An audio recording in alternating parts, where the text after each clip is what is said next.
You think you hate it now, but wait till you drive it. The Kibbe and Friends Show. What it is, bro? Featuring Rob Kibbe. I don't know how to put this, but I'm kind of a big deal. Justin Corn Dog Cornett. New guy's in the corner puking his guts out. And show producer Bernie McPartland. This is the DJ 3000, and it has 3 distinct varieties of inane chatter. Talking cars. Do you feel this vehicle is safe for highway travel? Yes, I do. Diving deep on the topics that matter most. Just when I think you couldn't possibly be any dumber, you go and do something like this. And totally redeem yourself. And the Dukes of Hazzard. Available in iTunes, Stitcher, and whatever else it is you listen on. Turn up the volume. The Kibbe and Friends Show. Kibbe and Friends Show. Available on iTunes. Wait, episode 123. Did we say the episode, Bernie? I forget. Yes. Doesn't matter. Kibbe and Friends Show, episode 123. Available on iTunes, Stitcher, Google Play, iHeartRadio, Instagram, YouTube, and Patreon. I am Rob. Well, I've forgotten how to do the show. I'm Rob Kibbe. Justin Corndog Cornett also works here. Bernie's on the horn. Everybody working? Everybody's working, yeah. We're here. We are off schedule. We're an hour early for a multitude of reasons, and I'm about to lay it on you. Are you guys ready? Sure it's not privileged information from the top-down management structure? Little history lesson for you. 1776, the Founding Fathers signed the Declaration of Independence. A big day, man. Yeah. 1969, man lands on the moon. 1971, man lands on the moon again. Then for a long time... Because he lost his car keys. Well, no, he didn't. No keys. Then for a long time, nothing happened. No more banter. 1979, Dukes of Hazzard premieres on CBS. The Cornett family has a son named Corndog. 2019, the Kibbe and Friends Show hits the top of the charts in iTunes. Accidentally, probably, but it counts. September 2019, Kibbe and Friends Show goes international and will bring on, in our second Patreon hour, the President of Australia, Adam Meat Axe Ward. It's happening. We've gone and he's coming from across the future, pan. too. It's tomorrow there. It is tomorrow there. Does Australia have a president? That's not what they have. Prime Minister. Okay, but it's like president? Yeah, no, it's Prime Minister. Is it elected or is it... No, elected, that would be an elected but it's not president, it's Prime Minister. I know the majority of them aren't happy with whoever it is. Isn't that the case here, too? Probably. Isn't that the case in every country? Pretty much.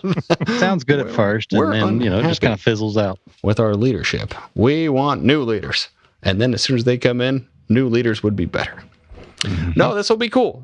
We have our kind of legendary named Across the Pond listener, Adam Meat Axe Ward. He co-hosts, I believe, his show is called The Pod Filter. And I think we threw it out as a joke, or he threw it out as a joke, to come on this show. And, honestly, I don't know what we're going to do. I actually have a segment coming up where we're going to go through questions for him, but we're going to have him on the show later. So that should be fun. Yay. But right now, we got to get through quite a bit of stuff. So, okay, you want to hear what the Patreon giveaway is? Oh, yeah. And this is actually the September one, so we're announcing this way early. Our man Dan Atkinson, legendary show listener, has given us the giveaway, and Gunk has given us the giveaway. This is crazy. So somebody's going to get... Hang on a second. Why is it early? It's already September. What? Oh, we're recording this earlier in the evening than we normally do. I was hoping you didn't have the wrong month. It's a September giveaway, so we're doing this way early, but it's most of the way through September. We usually announce at the end of the month. Work with me here. This is the Gunk giveaway. See this little pamphlet I have here of stuff here. This is a degreasing two-sided wipe. One side scrubs, the other side pleases you, I guess. I have a box of these. I don't even know how many is in there, but it's a lot. No wonder you're smiling. It's a lot. I wouldn't be shocked if there were 100 in there. And Gunk sent us them to try and to give away. They specifically said, these are fun. Give them away. So we're going to give some away. Also, this is not a joke. We're going to give away this is what Dan Atkinson sent us, a brand new, I believe still in the box, scan gauge tool. It's called the Scan Gauge 2. Really? And let me pull up the specs on this thing here. And if you go to scangauge.com, you'll figure it out. Here's what it says. Monitor your vehicle's most vital systems in real time. The Scan Gauge 2 can help you monitor your vehicle's most vital systems, provide you the kind of real-time information that you've been missing. Features include more than 15 built-in digital gauges, 5 sets of trip data, and an easy-to-use scan tool that shows both set and pending trouble codes, all in an ultra-compact design that installs in minutes, works with 1996 and newer OBD2 cars, trucks, and hybrids. We're giving that away. Very cool. Isn't that neat? This is cool. I'm looking at it. Yeah. Yeah, it's really awesome. So that will be coming up. We'll kind of dig into more details probably over in the Patreon section. Also, what I said about iTunes is not a joke. We're doing well. Really? Yeah. Here's some news. iTunes has changed the way that they do their categorization of shows. And it used to be that the automotive section was buried under the games and hobbies section. It is now buried under the leisure section. We're still buried, but buried in a different place that they feel is more appropriately named. Fine. Very leisurely. Yes, had to update kind of the back end of our site to point it to the right direction, but I think that's all done now. But if you go into the automotive section, they'll show you the top 60 shows that they call all-time bestsellers. And chasing iTunes ratings, by the way, is like chasing the wind. They move daily, and they move during the day. And it all has to do usually with how many subscribers you get in this brief amount of time. It just depends on when you screenshot it. It really does. It frankly does. But right now, we're number 20 of the top 60. And I don't even know how many shows are out there. There's far more than that. Muscle Car Place at the moment is 22. Wow. I also see down here Truck Show. I see down here C10 Talk. C10 Talk is one. I mean, right now, he's 25. We're in some fine company here. It's really cool, and it's really appreciated. Again, these things change daily, and they also, I think, change by geolocation. So if you do this in California, if you do this in Maine or something, they may look different than they do to me. Right. But I just thought I'd pass that along to you guys and everybody listening. Thanks for the support. Very nice. That makes us feel really good. Okay, well, here is our first exercise. We are going to come up with some questions that we want to ask Medax here about Australia. And I thought they should be Australian in theme, but here's what I came up with, and I need more. Here's my first one. Can you really ride in the pouch of a kangaroo? Everything we've ever seen has told us this is true, right? That's an obvious one. Everybody would want to know that. Mm-hmm. Why is shrimp on a Barbie such a big deal? I mean, it's the common stuff. Which way do toilets flush there? Clockwise or counterclockwise? That's the trick question right there. There's a big counterclockwise. Do you think it'll be counterclockwise? Okay. Oh, yeah. It definitely is. Corn dog. Have you ever seen the video?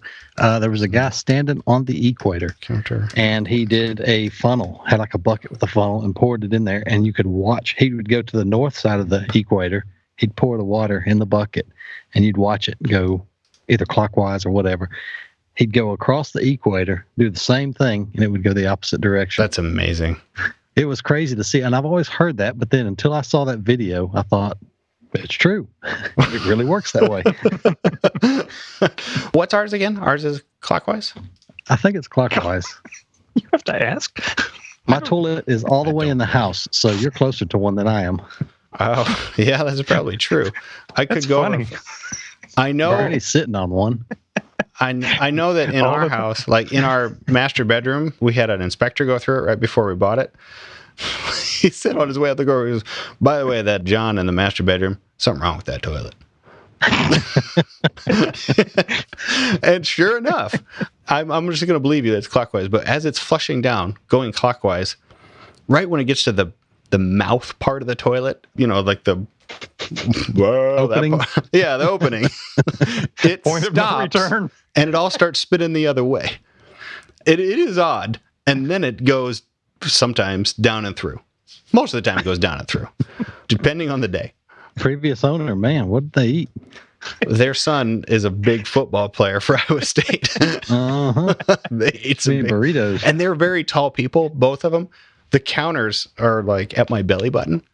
The dishwasher sits probably 5 inches off the ground. I mean, it's crazy how it's... Okay, that was my second question. Way to go. Pull on counterclock. When you're sitting on the toilet, do your feet swing? No, they're on the floor. Come on. I actually had another question for you. I have injured my right hand. I am right-handed, which means I'm not using that as the wipe. You know?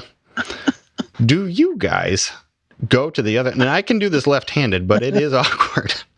Do you risk it and just go with the injured hand and hope not to get an infection? Or do you just kind of teach yourself? Because it's been a week and it's going to be another way. I mean, I really, really gooned up my finger. Your thoughts? My thoughts are they have these amazing inventions and they're called plastic gloves. Even if you want to go there and go down this road, they have plastic gloves.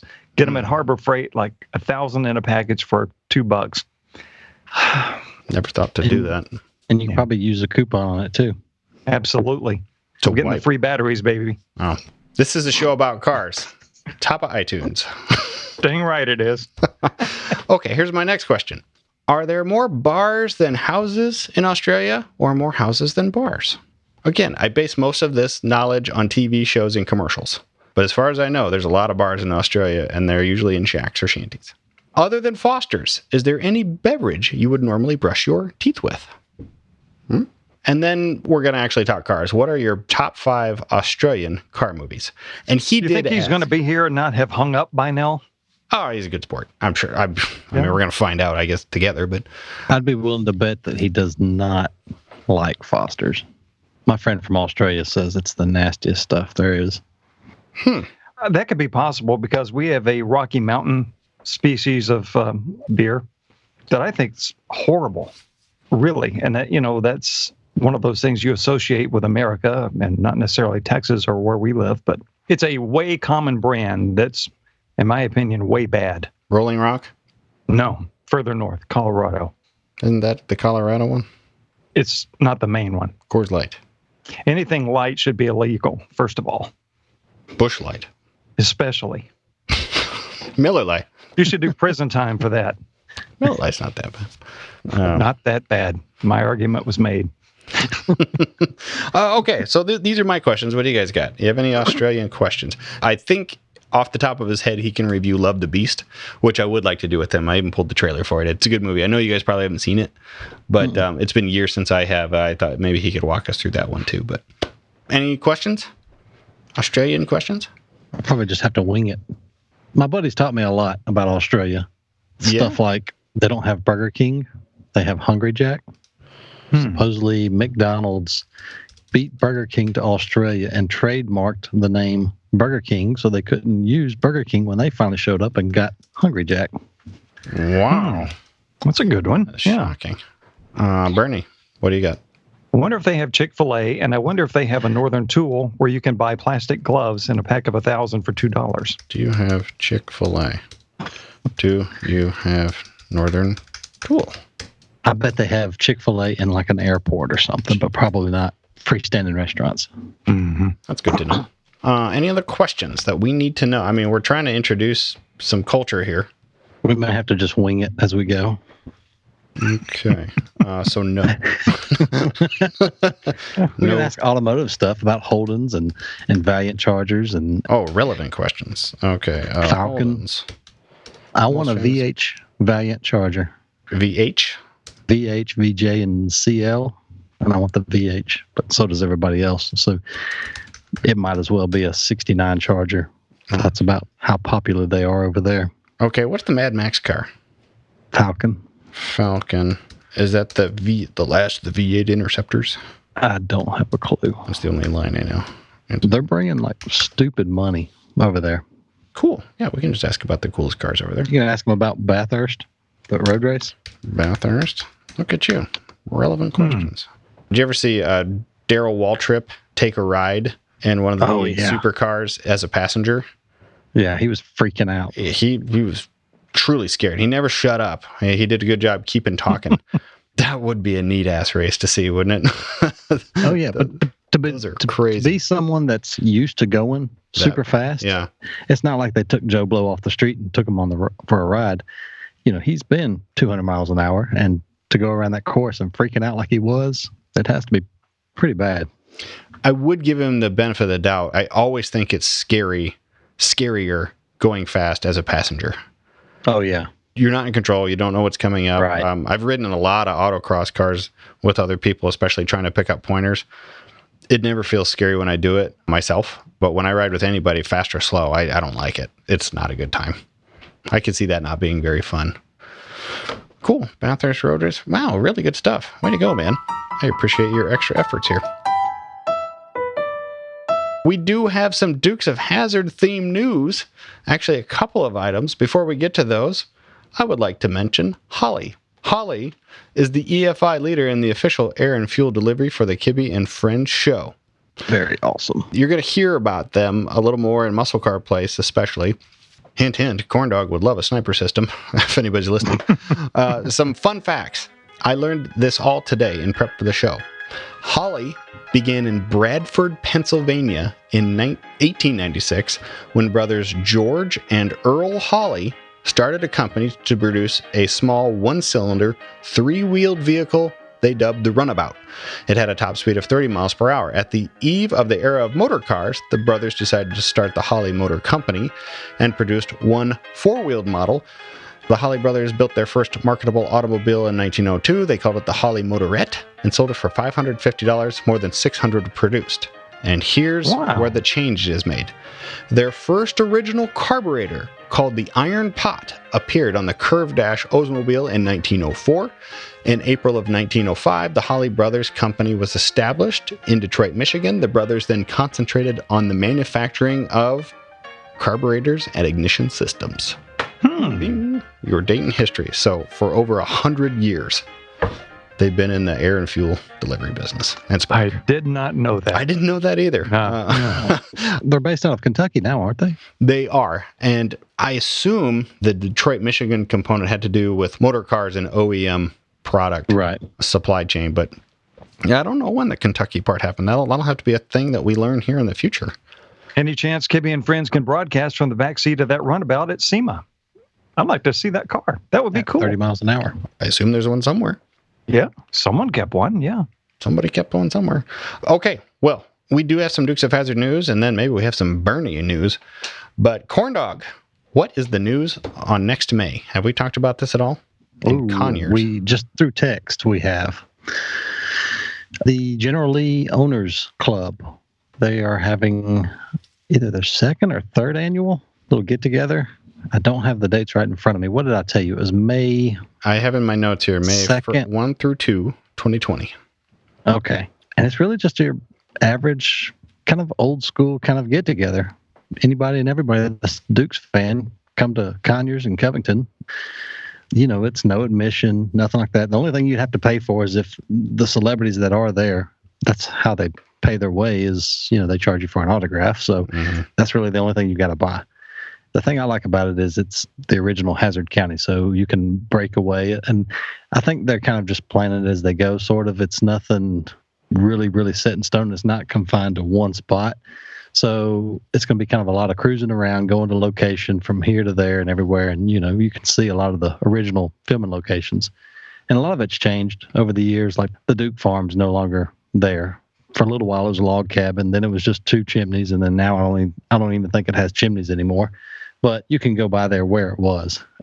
So it'll be a good get-together. And I asked you, Rob, if you thought maybe that might be something you would be interested in doing. So right now, I don't have any definite plans of going, but I would like to. Let me see. It's stunt people. Let me see. Cindy Wills is going to be there, which she was for a short time. As soon as they went to California, she was Daisy's stunt double. Let me see. John Cade is supposed to be there. Ted Barba is possibly going to be there. Tom Sermento might be there. Who did I tell you was all definitely going to be there? You had a list of people, and I didn't write that into the notes here, but several. Yeah. Rick Hurst, one of them, maybe? Read your text. Okay, let me go through this.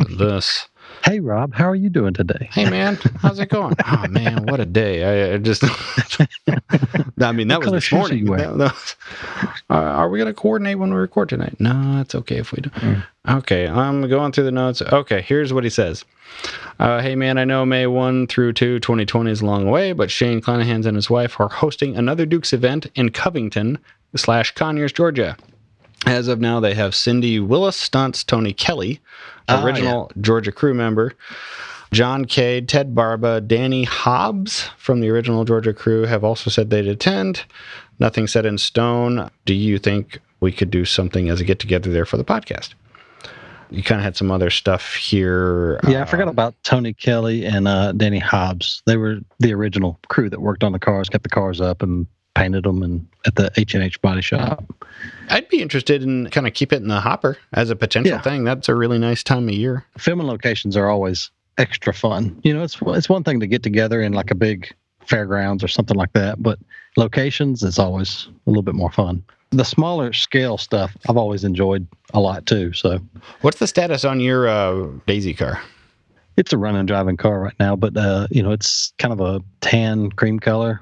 So I think it would be awesome to kind of shoot for at least getting the exterior correct car. Mm-hmm. Maybe not do anything with the interior just yet because it's a bench seat and I want to convert it over to buckets with the console and all that. But just get the exterior done, possibly take it over there. And if I do, then I will replicate the Welcome to Hazard County plywood sign. And I would go to that location and set up the sign and then park the car there and take a picture. And the red bikini scene, if you remember, there was a yellow car there.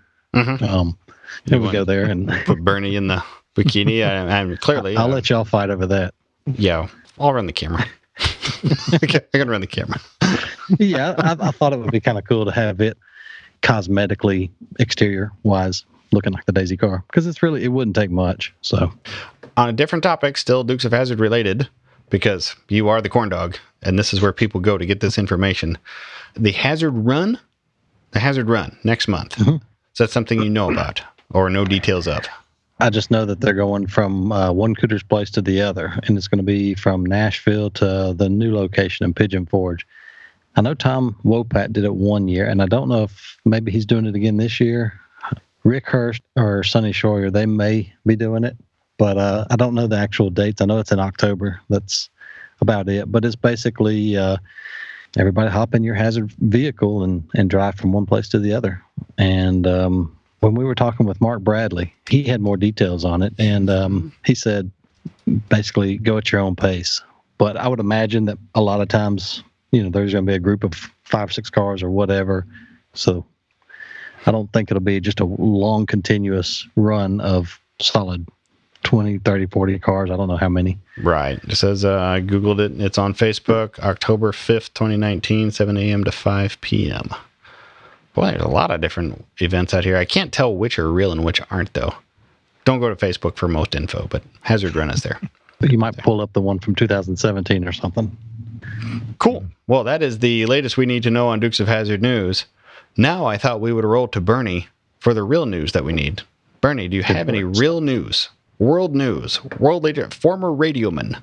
I like the former part. It really adds credibility. I like that. That's cool. Well, not former. You're current, but back in the day, there was never a moment when you weren't on the air. Yeah, okay. Yeah, we got a few things here. I know everybody listening probably is familiar in some part or another with the Hot Rod Power Tour. There's another event that they have, which is intriguing, something I'll never get to do because my car would explode on the first try, but it's Hot Rod Drag Week. And that is, if you're not familiar, kind of like the Power Tour, but you start at a drag strip and you post your best time, and then you spend the rest of that day and or the night with your car prepared to run as fast as it can. You drive it on the freeways and byways, pull in a trailer if you want to the next event, and you repeat this cycle throughout the whole week. And the point is the fastest car at the end wins. So they just kind of wrap that up. And our old friend Finnegan was a part of this year again, and he did pretty well. And the winner of 8 Gas, car number 2, Mike Finnegan, 1955 Chevy Bel Air. Now the problem with that sound cut is that I think he's saying he's the winner in the quote, a gas category. Is that correct? And have you guys done Drag Week or been around it? Have any experience with it? I mean, that's cool for Finn. It's very cool for him. I think that's the right class for him. He explained this all to me once. And the way it's broken down is kind of complicated and has more to do with the history of classes than anything else. But I think that's the right class. But yeah, I mean, he and Tony Angelo, I think, ran together all week as a part of filming a Roadkill episode. But it's legit. He won it, which is great because last year he almost won it and then blew it up on the last pass. So this is big, and that car is not without its fables. It had some problems along the way again, but it's kind of neat that it all got back together and got done. I was going to try to call him earlier today and get a couple of comments, but it didn't happen with my schedule, and I knew he was going to need some time to do that. So maybe we can do that. That'd be a nice Finnegan catch-up segment we can do sometime on the show. So congratulations, Finnegan. That's really cool. That's neat. Yeah. Well, we can continue with some Dukes of Hazzard type news, I guess. The movie trailer's out, and so only one can assume this is going to be a Christmas time movie release. John Snyder's new movie, and it's called Christmas Cars. I have your foreclosure papers right here. Where am I supposed to come up with that kind of money? You and your car and your 40th trended. I don't even have any idea what that means. It means if I were you and I had any pictures of me in that old car, I'd put them up on my online store. 2 die-cast cars and an autographed picture of yours truly for $50 coming right up. Ain't that slick? How many of those are mine? All of them. You gotta stay here and sign Christmas cards, Mr. Movie Star. 1, 2, 3.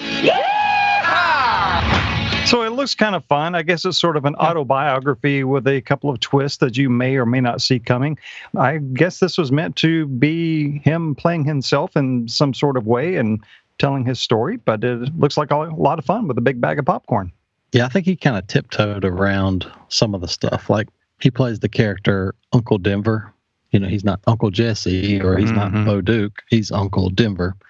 I've already seen some people on Facebook and stuff talking about, oh, he's going to get letters from Warner Brothers saying cease and desist or whatever, but I don't know. I think it looks pretty good. I doubt that's going to happen since the trailer's already out. They would have done it by now. The car is in it, though.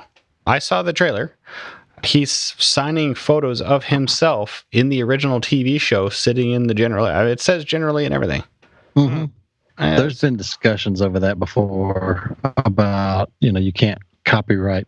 Technically, Dodge owns the Charger. So, there's been, professionals on Facebook, I guess you could say, and message boards and all that have got it all figured out. That's where you go to for your legal advices on Facebook. Yes. And so, they've said, well, you can't, copyright this, and you can't copyright a historical character, and you can't do this and that and the other.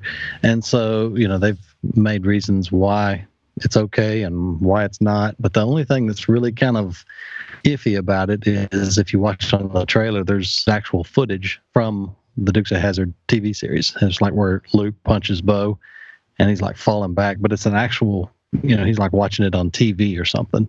Yeah. So there may be a loophole as far as that goes because, he's watching it on TV and they're not using that footage for their story. I don't know. I don't know enough about that. Oh, okay. I do. I was taught this. I will not name the publication. It is immensely popular and does daily stuff on YouTube. I am not naming who it is, but it's immensely popular and hoons stuff. From what I have been told, if you're videoing people watching something, that is not a violation of rights. Okay. If you jip it in, then it's different. So like what we do here with clips, we try to play in the rules. The rules are not really clear at times. There used to be this component called fair and what's the end of the phrase? 10 seconds or less. It was something like that. Yeah, I always just called it fair use rule. It was basically in the heart of what you're trying to do. You weren't out to scam somebody. It was just an example. It's just like a quick clip, just a piece of color, like color commentary to help draw out or flush out whatever it is you were doing. Period. End of story. And so you're not at that point promoting other people's work or trying to gain from it. It's just a quick little thing in and out. Nobody gets hurt. Yeah, and we always try to do a good job of giving credit where credit's due. We say where we got it. This is a free show. You don't have to pay to listen to this. Patreon is technically a contribution. There are different ways to look at it. Anyway, are you excited to see this, Corn Dog?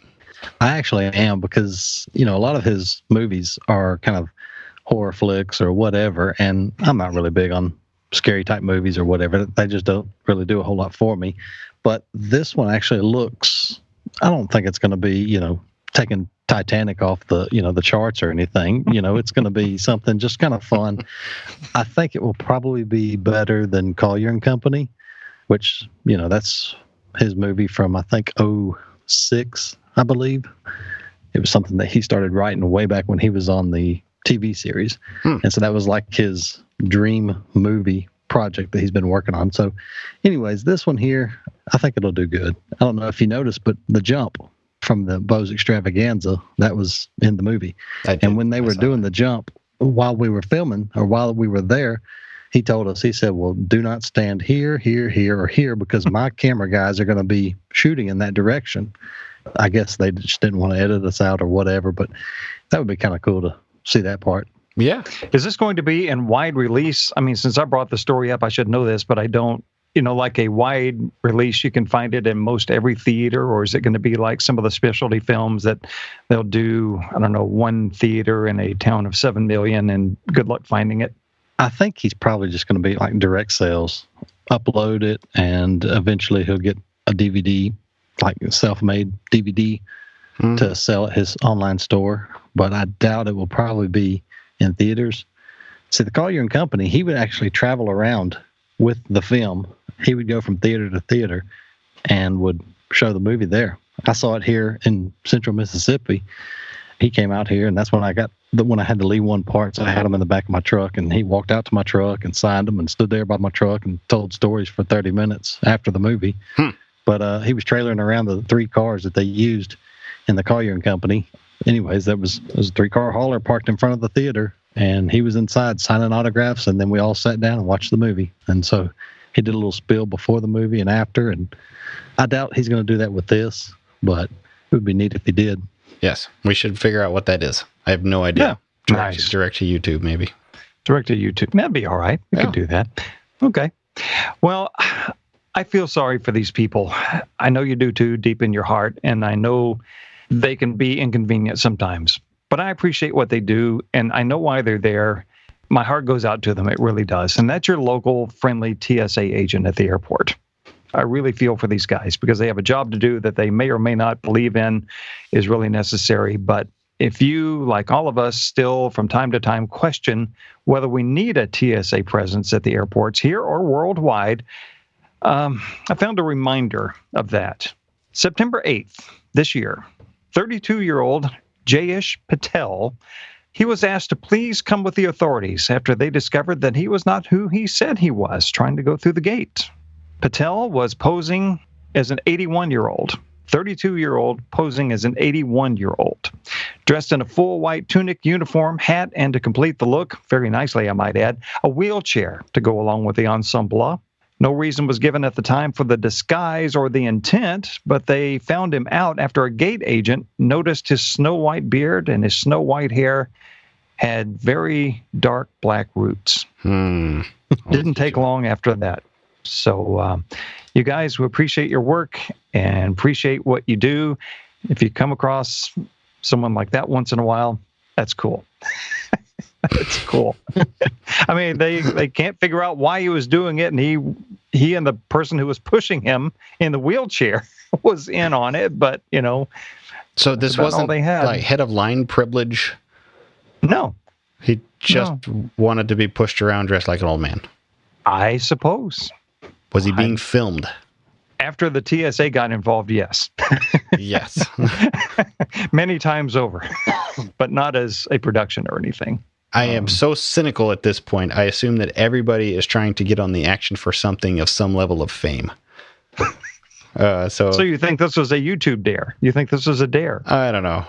So in downtown Ames, for the Here last we go.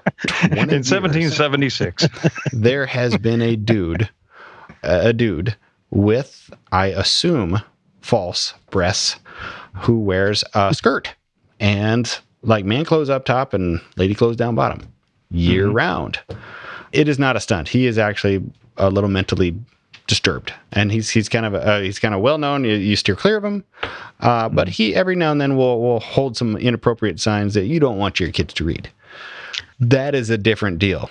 This is just some wacko kid trying to get on like the ET or something like that.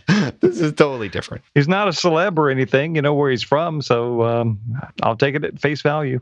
The lesson, boys and girls, is color all the way down to the roots, I guess. Well, we mourn the classic rock passing of this airing of three greats. Rico Ocasek from one of my favorite bands, The Cars, passed away. Artist and reality star Eddie Money, and the Woodstock wizardry of the great Jimi Hendrix.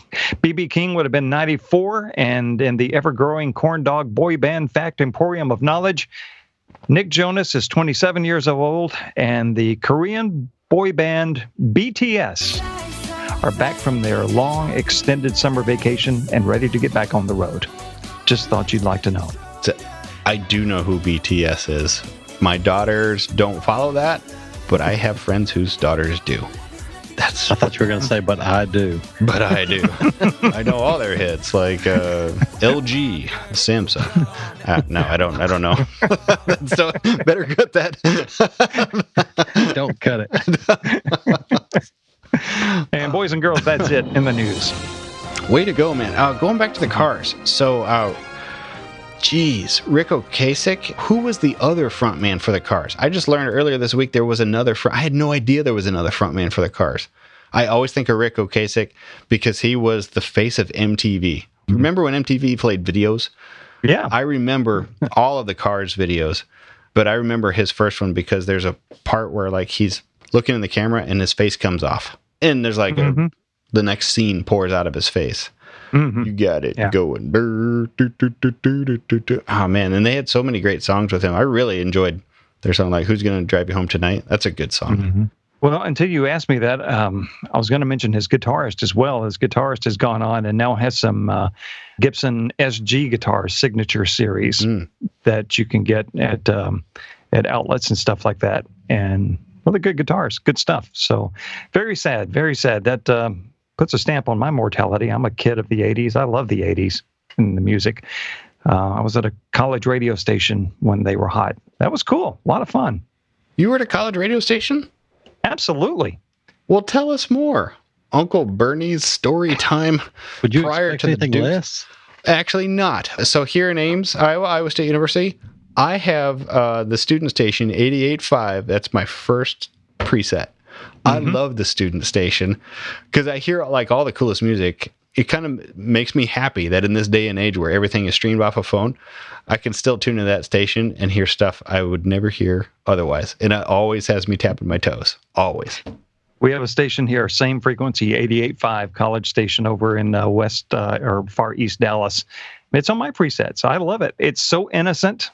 There's nothing corporate about it like on the big stations around town. It's very pure. It's this learning environment and people, checking out their chops and learning the business and how to be on air and stuff. It's just hilarious. I love it. One of my favorite announcements that they have on there, it's kind of a rotating, what we call a liner. It's just like a little 15-second live read thing. And it goes something to the effect of, for seniors over the age of 55, I start laughing right away. For seniors over the age of 55, this community center hosts a dance on Wednesdays where we play country and Western music. We got both kinds. Got both kinds, country and Western. It's a neat place, and I've had a phone conversation with the manager over there, and I'm close friends with a guy who used to be one of the program coordinators there. We still hang out a lot and do things here locally, so it's a neat thing. What is yours? Ours is KEOM. I believe you want to look it up and listen. I couldn't tell you. I don't know the call letters. Anymore, I very rarely hear DJs or announcers.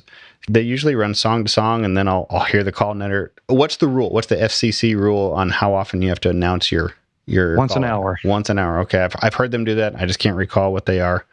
One of my favorite songs that I heard by accident was, it's a song about zombies going in to eat a former coworker. And it's just kind of cute, and the zombies say, We just want to come here to eat your brains. We're all reasonable people here. Just open the door, Bob. It's hilarious, but it's whatever I think of stuff like that. I think it's students. We have a couple minutes here before the Dukes review, so I want to hear, Bernie. What did you always want to go into radio? Was that for sure? Like right out of high school, you knew that's what you wanted to do? Absolutely not. I had no clue when I first got out of high school, which makes me a completely normal human being in that sense, at least. I loved always listening to radio. I loved music, and I was kind of intrigued by, this was back when morning shows were really cool. You know, when radio had real personality. Ken and Barbie didn't exist yet. And you had real personalities, and the stations had character, and it was just so much fun. And they would do bits all the time. It was just magnificent. And so that was intriguing to me. I didn't know enough to want to know to go into radio at that time. But after high school, I went to a little junior college around here, and they had a program kind of like that. I didn't get into it, but I talked to people and knew people in it. And, well, gee, this is kind of cool. So when I went off to a 4-year, they had a program. And I said, well, okay, I'll just kind of try this and see what's going on. And you either get hooked or you don't. And I was hooked. It was just so much fun. It was just so much fun. And the people I've met, I still know many of them, still friends with lots of them that I was in class with and grew up with, the instructors. And so you just become a part of this big broadcast family. And it was just so much fun. The music was in the 80s then, so punk was in. You know, you still had some late 70s kind of filtered in there, but the station was basically, you know, progressive hits, new wave, what they called it back then. So it was just so much fun. And you went out and you hosted events, and I started doing what I did for almost 30 years, what we call production work, making promos and doing sweepers and things like that. That's kind of where all that got started, and just loved it. It's just been a ball. It is a different time, and we live in the era of the internet, and I listen to often my favorite local stations here. The only one I can even pull in is 1040 WHO out of Des Moines, because that's 50,000 watt. But the other station I like out of Des Moines is too low a wattage to really get here. But I listen to it on the iHeartRadio app. I do still see the romance of broadcast. And I'm literally broadcast. It's neat to me to get something through an antenna that came in over the air. I still think that's fun and cool. And when the internet's out, that still does work. It absolutely does. You betcha. Well, cool. This day in history with Bernie McFarland. Should we go ahead and run to the Dukes review? Let's run. Just a good old boy, never meaning no harm. The Dukes review is brought to you all by Wyotech this week. If you'd like to learn more about Wyotech, maybe consider an automotive career path for yourself, or for a friend, or for a child, or a nephew, go listen to Muscle Car Place, the last episode we put out last week. It will be right at the top of iTunes. Take a listen to that. That was a breath of fresh air for me, because Wyotech is a name that I've known for years. It's actually under new old management. It has been repurchased by a former student, and for all the right reasons. It's a neat program. Jesse Combs was a graduate of Wyotech, and if you would like to consider a career in the automotive trades, they are a great option for you. So go check that out. We're happy to be mentioning them here on the show here as well. So here's the Dukes Review, Season 4, Episode 21, New Deputy in Town, written by Cy Rose, who I thought was dead, apparently was not, directed by Denver Pyle, and I like this episode, maybe that's why. Original air date, February 19th, 1982, Corn Dog. Did you see this episode? I did. I watched it. Of course, I've seen it many times, but I just watched it the other night, so it was a good episode. Okay, riveting. Good. Well, I didn't know if you were going to do the review or what. See you next week, folks. I guess that was my old role, too. Okay, so this is just like last week's episode. I remember seeing this on the original airing as a kid. I remember this very well. Here's my summary of the show. A super hot chick who is a fake deputy comes to town and keeps Boss and Roscoe at bay the old-fashioned way by making them horny. End of show summary. They lived happily ever after. And they all did. And that basically is the gist of it. Here's all you need to know. There are bad guys in the world, and they often end up in the town of Hazard. There are good guys in the world who live in the town of Hazard. They are our heroes. They have the car. So these two bad guys are coming through Hazard. One of them is under the care of the law. The other is not. The one who is not sends his bad guy's hot wife or girlfriend, it's never defined, to portray a sheriff to go to Hazard, basically to take over the prisoner when the prisoner arrives in Hazard. Hijinks ensue and all sorts of crazy stuff happen. But none of it really matters. It's the one time that you see Bo and Luke get caught by a sheriff who's not Sheriff Little, and it's actually this really hot chick. And she's doing so because she have like nitrous oxide on her car, and her air conditioning compressor is not connected. Yeah, it's all done that way. None of this matters. It's a hilarious episode with Boss and Roscoe just like fawning over this very attractive lady. And then eventually bad things happen, and she gets caught, and the Dukes win right before they almost die. That's the gist of it. They almost go off to the side of the cliff, like every other car that they want to get rid of. Yes. This has the kind of the famous scene. I remember this one. So the very typical, is it the Plymouth Fury, the Roscoe car? Yeah, or a Monaco. Either Monaco. One. Bad guys always have that car, but with round headlights. They are there. A 75 or 76 model with the round headlights. Okay, they're there. Bo and Luke get handcuffed to each side of it, and they shove it down a cliff, and they have to run alongside, and then eventually jump in and stop, and everything's just in time. Just in time after that. That's kind of one of the more famous scenes, but really, this is all about the hot chick. That is all that truly matters in this episode. Let me play for you a little clip that demonstrates what I think is the excellent horniness that's going on here. I'm Officer Barnes from Roseville. Barnes? Did you say L.M. Barnes? Officer Linda Mae Barnes reporting for temporary duty. Oh, well. To say the least. I'm J.D. Hall, Police Commissioner. And I'm Roscoe P. Coltrane. Nice to meet you. And I'm commissioning everything else around here, honey. See, would you like a little piece of my homemade chitlin pizza? He told me, did you? No, thank you. I have to watch my figure. You're going to have to stand in line with the rest of us then. Sheriff, do you... Can't do that anymore. You also can't do this. I told you. Phone her in a $3 bill. Boy, she sure does walk good, don't she? This is the whole episode. that scene where he's introducing, where JD Hogg's introducing himself, it just grosses me out so much because he's got a mouth full of just this nasty pizza, and he's just chomping on it and talking with his mouth full, and it's just like his whole face is wet. It just looks nasty, and you can just hear him slopping it around in his mouth. It just grosses me out. I did this to Mike once too, where I gypped just the sound of him eating, like, and then I made a loop out of it, like. It's so gross. It's so gross. And she does a good job acting her way through this. She handled this like my wife would. She'll just be nice to you and kind of play along with you. And then if you noticed when nobody was looking after he handed her something to eat, she just put it right on the table in the trash. I enjoyed that quite a bit. Let me go through some interesting facts about the episode. I remember not only the super smoking hot sheriff, I remember the licorice walkie-talkies. Oh, yeah. So Boss's whole goal here, this boyfriend of hers is like public enemy number one. And he wants number two. He wants to have tourists come in and see the guy and then buy stuff. And one of the things they would be able to buy is licorice walkie-talkies. Why that is, I don't know.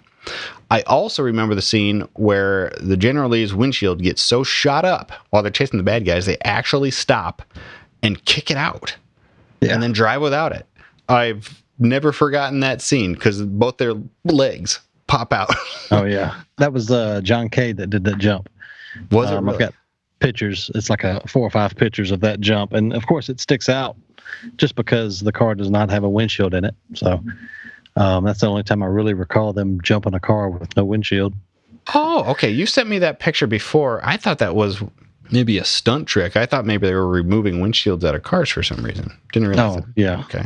I had a couple questions for you. I saw the General Lee pull up. It still had backup lights in it, even though we are in the modern era of wide push bar, light tin interior, covered up, all that. Do you know what order this episode was filmed in? I figure it's probably pretty close to being the same order as you see it, because by this point they had pretty much gotten everything in line, and they just made them. Actually, let me see. I do have it here on my computer. Of course you do. Let's see here real quick. This is intended to be season 4, and it was filmed after Miss Tisdale and the Lamb.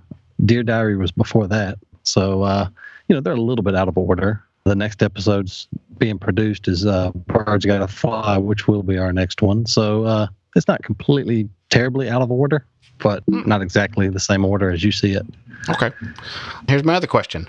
What do they use to flatten the orange paint? I don't know.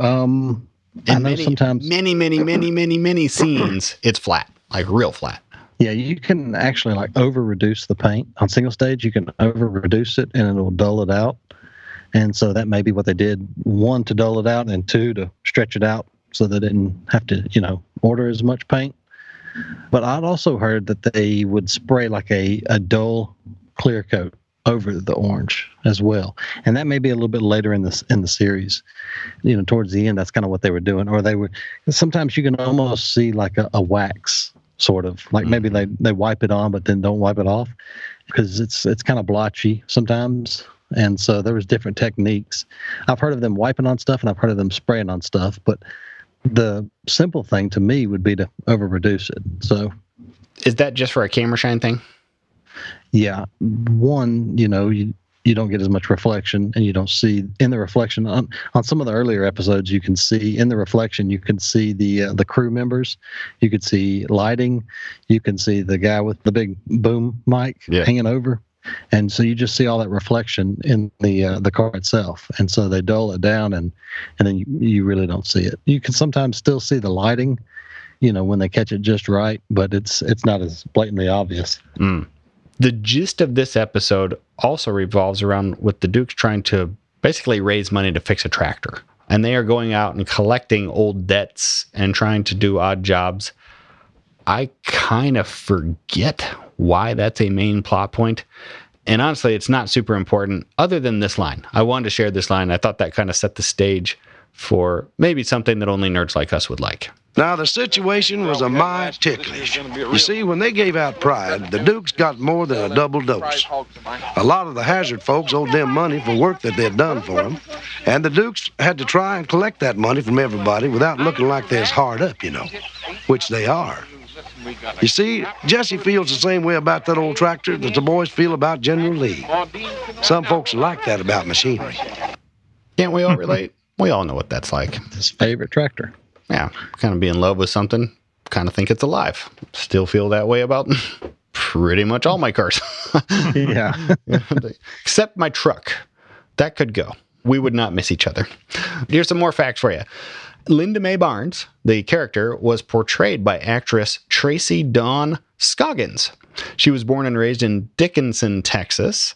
At age 16, she enrolled in Southwest Texas State, where she studied speech communications and phys ed.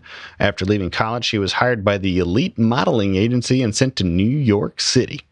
After acting school, she moved to Hollywood, where she became internationally known as a television movie star. Today, she resides in Los Angeles and spends her free time developing workout videos, cycle riding, and swimming and jogging. Here's what she starred in as far as TV shows, besides Dukes of Hazzard. She was in Hardcastle and McCormick, which is a cool show, which I'm sure we'll talk about someday on here. Dallas, Dynasty, T.J. Hooker with Captain Kirk himself, William Shatner. An episode of Star Trek Deep Space Nine. Nobody watches Deep Space Nine. Here to tell you that right now. Not even me. Not even you. And for all of you Star Trek people listening who think it's a good show, it's not. You're wrong. I say kill him. Now. Babylon 5, Doogie Howser, MD, to name a few. And here is what IMDb lists her trademarks as. And this is a place where I think movie execs go to scout people. Here are her trademarks. Number 1, exotic yellow-green eyes. Number 2, deep, sultry voice. Number 3, athletic body. Again, my summary. Super hot fake sheriff comes to town to keep Boss and Roscoe horny. That's pretty much my summary. There was another politically incorrect line in there. After she hauled in the Duke boys, Boss Hogg tells her, "You're the only one in Hazard who can nail the Dukes." Yeah, baby. Here is another point of fact in here. This happens in a lot of episodes, but in this one, it is particularly bad. As a plot device, they will often have the Dukes get together, like drive 20 minutes out of their way to a secret location to have a family meeting. But when they get there, they talk for like 8 seconds. And then they get back in the vehicles because they don't want to stick around wasting any time. That happens twice in this episode, like annoyingly. Like they literally get out of the car, talk. I don't even know if they get all the way out. They just get back in. Even I. One time it was because of a flat tire too. Yeah, it's silly. And then unrelated to this episode, I've been meaning to ask you about this for a while. You remember the Dukes of Hazzard cartoon? Yeah. It had a short run in there. Do you remember what Boss Hogg drove in that cartoon? I've got the DVDs because my son, he likes to watch it, but I don't know that I've actually sat down and watched one. I'm going to say it's if I remember right, it's the later model Cadillac, like the one that they used in the movie, like the Eldorado. Bing, bing, bing. Is that 3 perfect stars right there. It was a complete foreshadow. Yes, indeed. They are driving the 2005 Boss Hogg Eldorado. And it's the Eldorado for sure. Because it's got a totally different quarter panel and all. Plus, it's front-wheel drive. I don't know if they ever do burnouts in it, but nonetheless, it is absolutely that car. Corn Dog, what is your rating on this episode of 1 to 10 of yourself? It does have one really good jump in it. Mm-hmm. And I like seeing the different cop car. For the longest time, I thought it was black and white, but if you look, it's actually a really dark blue and white. You know, her police car, so I like seeing those. Pretty good storyline. I'm going to give it 8. Going to give it a solid 8? I'm going to give it...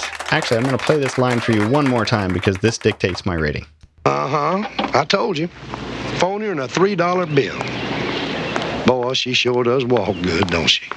10 corn dogs. Perfect episode. Just because of that one scene, right? It was a good episode. I remember as a kid, like, that is the most beautiful woman I've ever seen. They can get rid of Daisy. She's totally worthless. Not necessarily Shakespeare here, but we are in the midst of the 4th season. I would not classify this as one of the episodes that drives us to what will happen in season 5, where our favorite actors just, well, I guess, as John Schneider likes to say, we didn't quit. We just didn't come back. Yeah, we'll see. Well, the episodes are getting pretty cookie cutter. They are, but it's a formula. It's a formula that works. I mean, we're not coming here for anything other than dumb entertainment, right? I mean, cars. Cars. We like the car. We want to see the car win. Anyway, another pretty solid episode here.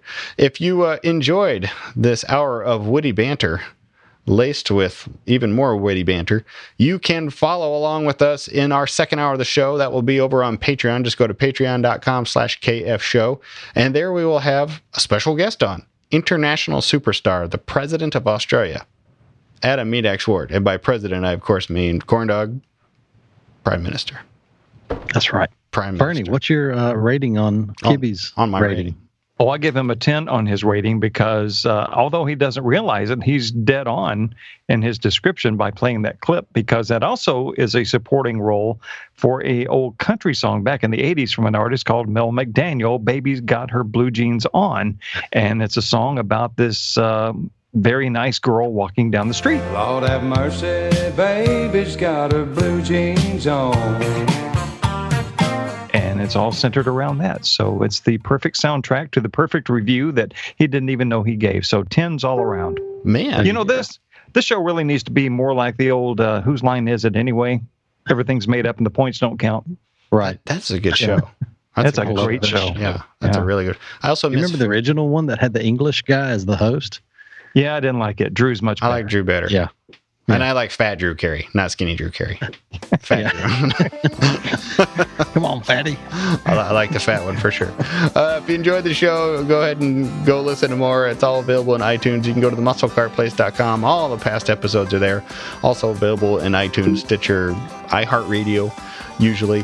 And again, we'd love to have you join us over on Patreon. There's multiple levels to donate. Every dollar that comes in goes to all the right places, we assure you. Corn Dog's massive addiction of shelled peanuts that he boils. That's right. They're awesome. It's not a lie.